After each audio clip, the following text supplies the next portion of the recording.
दो महत्वपूर्ण सिद्धांत है और दोनों एक दूसरे के विपरीत व्यवस्था है। एक है रचनात्मक सूचना का सिद्धांत, डॉक्ट्रिन ऑफ कंस्ट्रक्टिव नोटिस, और एक है आंतरिक प्रबंध का सिद्धांत, doctrine of indoor management. Company अधिनियम के लिए दोनों सिद्धांत बहुत ही महत्वपूर्ण है। इसके पहले अपने doctrine of the ultra wire, अधिकारों के बाहर का सिद्धांत देखा था। रचनात्मक सूचना का सिद्धांत में क्या बताता है कि पार्षद सीमा नियम और पार्षद अंतर नियम, ये दोनों सार्वजनिक प्रलेख है। सार्वजनिक प्रलेख का मतलब ये है कि कोई भी व्यक्ति जो कंपनी के साथ में अनुबंधात्मक संबंध स्थापित करना चाहता है या जिसका सार्वजनिक हित जुड़ा हुआ है, वो उन प्रलेखों को देख भी सकता है, निरीक्षण भी कर सकता है और नॉमिनल अमाउंट के आधार पर सत्यापित प्रति भी ले सकता है। यानी सार्वजनिक प्रलेख होने के नाते it is open for the public, ये जनता के लिए खुला है। जिसका भी हित प्रभावित हो रहा है या हित प्रभावित होने की संभावना है, वो इन प्रलेखों की जांच पड़ताल कर सकता है। तो ये मान करके चला जाएगा कि जो कोई भी व्यक्ति कंपनी के साथ में अनुबंधात्मक संबंध स्थापित करेगा, उनको इन प्रलेखों के बारे में जानकारी होगी। और यदि जानकारी नहीं है, तब भी ये मान करके चला जाएगा कि जो व्यक्ति कंपनी के साथ में अनुबंधात्मक संबंध स्थापित कर रहा है, उसको इन प्रलेखों के संबंध में जानकारी है। इट इज प्रिज्यूम्ड, ये मान करके चला जाएगा कि जो व्यक्ति कंपनी के साथ में अनुबंधात्मक संबंध स्थापित कर रहा है, उनको इन प्रलेखों के संबंध में समुचित जानकारी है। तो ये जो मान्यता है, इस प्रकार की जो धारणा है, इस धारणा को ही रचनात्मक सूचना का सिद्धांत कहा जाता है। It is known as the doctrine of constructive notice. अर्थात जो व्यक्ति कंपनी के साथ में संविदा कर रहा है, उस व्यक्ति को इन प्रलेखों के बारे में समुचित जानकारी है। यानी कोई भी व्यक्ति इस आधार पर अपने दायित्व से मुक्त नहीं हो सकता कि उनको इन प्रलेखों के बारे में जानकारी नहीं थी। मद्रास उच्च न्यायालय का एक जोरदार फैसला हुआ था कोटला वेंकट स्वामी बनाम राममूर्ति के बारे में। 1934 का मामला है ये।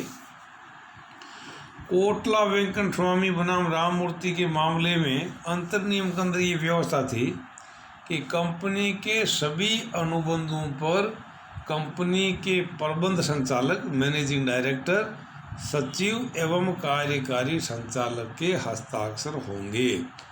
यानी जो भी कंपनी के साथ में संविदा की जाएगी, उस संविदा के ऊपर, उस प्रलेख के ऊपर प्रबंध संचालक, सचिव एवं कार्यकारी संचालक के हस्ताक्षर होंगे।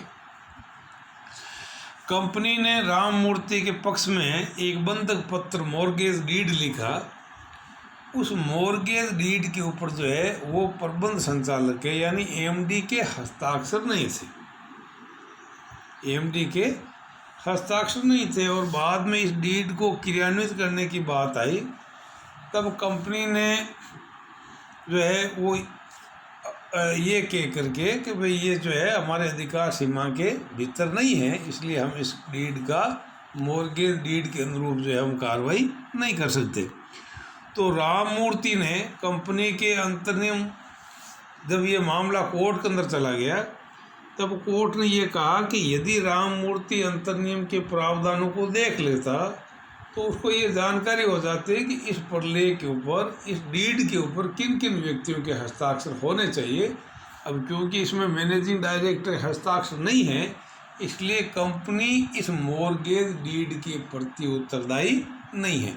ये है रचनात्मक सूचना का सिद्धांत। मीनिंग देयर बाई यदि कोई भी तृतीय पक्षकार विवेक संगत तरीके से कार्य नहीं करेगा या इन प्रलेखों की बिना जांच पड़ताल किए अगर किसी तरह का अनुबंध कर लेगा तो ऐसे अनुबंधों के लिए कंपनी उत्तरदायी नहीं होगी, क्योंकि यहाँ रचनात्मक सूचना का सिद्धांत लागू होता है। तो एक तरफ है doctrine of the constructive notice कि हर व्यक्ति को जो है वो पार्षद सीमा नियम एवं पार्षद अंतर नियम के बारे में जानकारी होनी चाहिए, लेकिन एट द सेम टाइम इन प्रलेखों के अंदर निर्दिष्ट जो प्रोविजन है, जो प्रावधान है, जो लॉज एंड बायलॉज है, जो इनकी सीमाएं हैं, इन सीमाओं के भीतर कंपनी काम कर रही है अथवा नहीं कर रही है, उन लॉज एंड बायलॉज की अनुपालना हो रही है अथवा नहीं हो रही है, ये देखने का काम बाह्य पक्षकारों का नहीं है। इसको अपन कहते हैं आंतरिक प्रबंध का सिद्धांत। It is the doctrine of indoor management. कोई भी तृतीय पक्षकार की ये जिम्मेदारी नहीं है, ये करते हुए नहीं कि वो ये भी देखें कि इनके लॉज एंड बायलॉज की अनुपालना हो रही है अथवा नहीं हो रही है। एक बहुत ज़ोरदार केस हुआ था और रॉयल ब्रिटिश बैंक बनाम ट्रंक्वार्ड, इसको ट्रंक्वार्ड रूल्स के नाम से भी जानते हैं, और रॉयल ब्रिटिश बैंक बनाम ट्रंक्वार्ड। हुआ क्या था कि इस नियम के अनुसार कंपनी के साथ व्यवहार करने वाले प्रत्येक व्यक्ति को सीमा नियम एवं अंतर नियम की जानकारी होनी चाहिए, परंतु उसे ये चिंता करने की आवश्यकता नहीं है कि उक्त प्रलेखों की अनुपालना संचालन के समय की जा रही है अथवा नहीं। ये देखने का काम अन्य पक्षकारों का नहीं है। यदि पालना नहीं भी की जाती है तो भी कंपनी एवं संचालक बाह्य पक्षकारों के प्रति उत्तरदायी होंगे, वो अपने दायित्व से मुक्त नहीं हो सकते, क्योंकि तृतीय पक्षकार को ये मानने का एक अधिकार है कि जो प्रोविजन है उन प्रोविजन की अनुपालना कर ली गई है। तो रॉयल ब्रिटिश बैंक बनाम ट्रंक्वार्ड मामले के अंदर अंतर नियम के अंदर एक व्यवस्था थी कि कंपनी की साधारण सभा में प्रस्ताव पारित करके बैंक के संचालक बॉन्ड पर ऋण प्राप्त कर सकते हैं। ये अंतर नियम के अंदर प्रावधान था कि यदि संचालक चाहें तो साधारण सभा में प्रस्ताव पारित करवा करके और कंपनी के माध्यम से बॉन्ड जारी करके किसी भी व्यक्ति से ऋण की राशि प्राप्त कर सकते हैं। लेकिन रॉयल ब्रिटिश बैंक ने बिना प्रस्ताव पारित किए ट्रंक्वार्ड के पक्ष में बॉन्ड जारी कर दिया और ऋण प्राप्त कर लिया। लेकिन जब ये बॉन्ड की राशि मैच्योर हुई और ट्रंक्वार्ड ने जब ये पैसे मांगे, तब कंपनी ने इस आधार पर अपने दायित्व से मुक्त होने का प्रयास किया कि ये हमारे अधिकार क्षेत्र के बाहर है, इसमें संकल्प जो है वो प्रस्ताव पारित ही नहीं होता है, इसलिए बैंक जो है वो बॉन्ड जारी करने की स्थिति में नहीं था। लिहाजा बॉन्ड के अंतर्गत निर्दिष्ट राशि का हम भुगतान नहीं कर सकते। जब मामला कोर्ट के अंदर गया तब कोर्ट ने ये निर्णय दिया कि इस मामले के लिए कंपनी भुगतान करने के लिए उत्तरदायी है, बॉन्ड के अंदर निर्दिष्ट धनराशि भुगतान करने के लिए जिम्मेदार है। कारण क्या है? क्योंकि वादी को ये मानने का अधिकार था कि संचालकों ने ऋण लेने से पूर्व सभी आवश्यक कार्रवाई पूरी कर ली गई होगी। वो ये मान करके चल सकते हैं कि इन्होंने जो भी प्रक्रिया है, चाहे संकल्प प्रस्ताव पारित करना हो या अन्य किसी प्रकार का निर्णय लेना हो, तो वो निर्णय इन्होंने बॉन्ड जारी करने से पूर्व ले लिया होगा। तो इस आधार पर जो है वो कंपनी को उत्तरदायी ठहराया गया। तो doctrine of the constructive notice के अंदर तो एक तरीके से कंपनी अपने दायित्व से मुक्त हो सकती है, लेकिन डॉक्ट्रिन ऑफ इंडोर मैनेजमेंट के तहत कंपनी और संचालक साइमल्टेनियसली अन्य पक्षकारों के प्रति उत्तरदायी होंगे। तो ये दोनों एक दूसरे के विपरीत विचारधारा है, और ये विचारधारा भी एक तरीके से it is again based on the just and equality, ये भी न्याय और समानता पर आधारित व्यवस्था है। तो ये जो डॉक्ट्रिन ऑफ इंडोर मैनेजमेंट है, इसमें कंपनी और संचालक अन्य पक्षकारों के प्रति उत्तरदायी होंगे, अन्य पक्षकार कंपनी को उत्तरदायी ठहरा सकते हैं। लेकिन निम्नलिखित दशाओं के अंदर कंपनी अन्य पक्षकारों के प्रति उत्तरदायी नहीं होगी। These are the exception of this rule. इसमें पहला पॉइंट है, जब अनियमितता की जानकारी हो। यदि ट्रंकवार्ड को इस बात की जानकारी होती कि कंपनी ने जो है वो साधारण सभा के अंदर प्रस्ताव पारित नहीं किया है, और उसके बावजूद भी अगर वो ऋण पत्र का अगर धारक हो जाता, तो कंपनी ट्रंकवार्ड के प्रति उत्तरदायी नहीं होती। दूसरा, यदि व्यवहार करने वाला व्यक्ति आंतरिक प्रबंध का हिस्सा हो। अगर मान लीजिए कोई ऐसा पक्षकार हो जो इंडोर मैनेजमेंट का पार्ट है, तो इट इज़ प्रिज्यूम्ड कि इसको तो ये जानकारी होगी कि भाई कार्रवाई पूरी की है अथवा नहीं की है। उस स्थिति में उसको बेनिफिट नहीं दिया जा सकता। तीसरा, जब कार्य प्रत्यक्ष अधिकार के बाहर हो।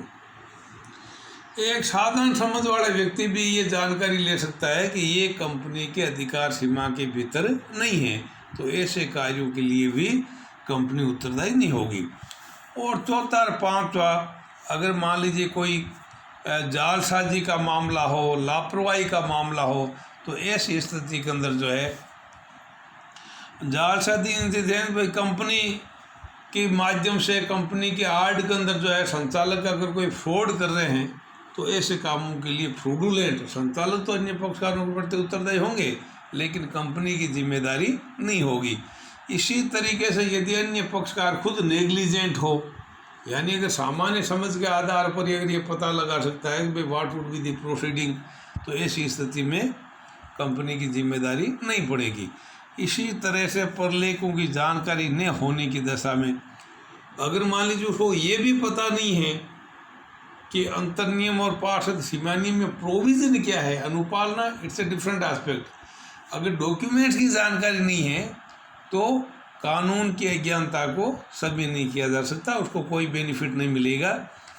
जब जांच पड़ताल करना आवश्यक हो, यदि मान लीजिए कोई बहुत बड़ा कॉन्टैक्ट होने जा रहा हो जिससे तृतीय पक्षकार का बहुत बड़ी मात्रा में हित प्रभावित हो रहा है, तो ऐसी स्थिति के अंदर ये मान करके चला जाएगा कि भाई जांच पड़ताल करनी बहुत ज़रूरी है, और उसने अगर किसी तरह की अगर लापरवाही बरती है, तब भी उसको किसी तरह का बेनिफिट नहीं दिया जा सकता। जब अनुबंध कंपनी के व्यवहार से असंगत हो, कारोबार कोई अलग टाइप का है और जो निर्णय लिया जा रहा है वो बिल्कुल ही ऑल टुगेदर डिफरेंट है, तो automatically the function will be ultra wire, और अल्ट्रा वायर के लिए कंपनी उत्तरदायी नहीं हो सकती। और लास्ट पॉइंट, जब कार्य कंपनी अधिनियम द्वारा वर्जित हो, if it is forbidden by the company act, तो उस स्थिति के अंदर भी कंपनी अन्य पक्षकारों के प्रति उत्तरदायी नहीं होगी। These are the exception of the rule of indoor management. That's all.